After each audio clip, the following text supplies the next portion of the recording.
So fundamentally, what I want to say here is your competitive advantage in using these tools will not be the tools themselves. They're going to be the human discipline you apply to steering those tools. And the reason I say that is that every business out there now has access to that same set of tools. Using AI is not going to be a new idea for very long, if it even still is at all. And so everybody else out there is doing this. The way you approach doing that will be your competitive benefit and differentiator potentially. If you can find a good process for using these tools, then they are going to help you a great deal. If you plug it into a broken process, it's just not going to help. And so if you can think of it in terms of the benefits, starting with the end, you're going to have, if you do this right, you're going to overcome those consistency challenges that so many small to mid-sized businesses run into, that we run into, that has been a big problem for us. You're going to be able to sidestep a lot of that challenging content. There's slop out there certainly, but there's also big risk in some of the things we've experienced. We have seen AI sometimes make insensitive commentary on harm to people. We've seen it come up with images that are just sort of comically misaligned with what we were trying to do. And if you have a good process for this, you're going to be able to circumvent all of that.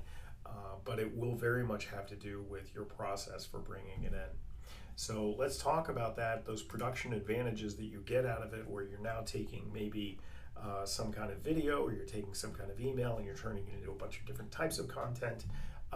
You will also be able to make sure that all of that different content that branches out is consistently produced. It's on the cadence that you design and you want it to be on, and it is meeting your brand voice.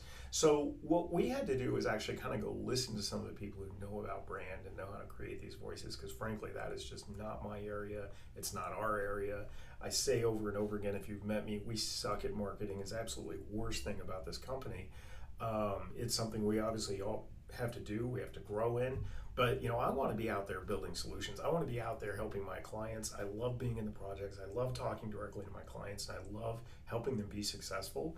But getting out there and promoting the business is just not something that comes naturally in our DNA. And so this is the area we've always been terrible at. So we went out and listened. I found a couple of people out there that I referenced in the article. One in particular I want to mention here is Ashlyn Carter, who does a series of YouTube videos that are very simple. I found one, in fact, a 14-minute video where she talked about prompting and making sure that you prompt in a way that protects your voice. And she talks about things like tone, tempo, and terminology, just some great, very simple concepts that were easy for me to get as somebody who's coming in as an outsider and not an expert in creating brand voice or any kind of, really have any marketing skills at all. But I developed some understanding of what I really wanted to say about prompting specifically. And so in the paper, we put this framework of constraints together that is largely borrowing from her philosophy and some of the stuff she shares that we found very simple and accessible.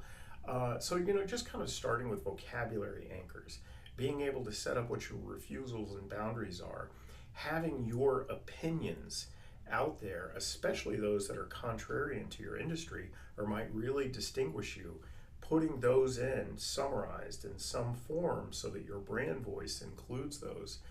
Having that, what Ashlyn mentions is tone, tempo, and terminology in there. What are your anchors for the way you talk and the way you don't talk? And what is the cadence of that speech? Is it something you want to keep very casual or move to very formal? And I'm going to actually kind of reify all of this in a little bit of a web tool in a minute here. But getting all of those pieces out, we're calling that kind of our framework of constraints, even though that's not something we would come up with. We borrowed heavily, and I reference everybody that we borrowed from in the article because that's just not our area. What I want to do is come up with some thinking, though, that is just enough of an understanding of what we're trying to accomplish in that domain so that we can now take the technology and take it a step further. And all of this stuff, I think, has the potential to really help these smaller, mid-sized businesses, because that approach to rewriting what you've already written, rather than asking the AI just to flat out come up with it, getting those voice constraints that I just mentioned set up and working so they're generating messages, and you look at the messages and think, yes, this is exactly how my brand should sound. Then starting to bring in automation iteratively. I'll give you an example. We use a tool called Predis here.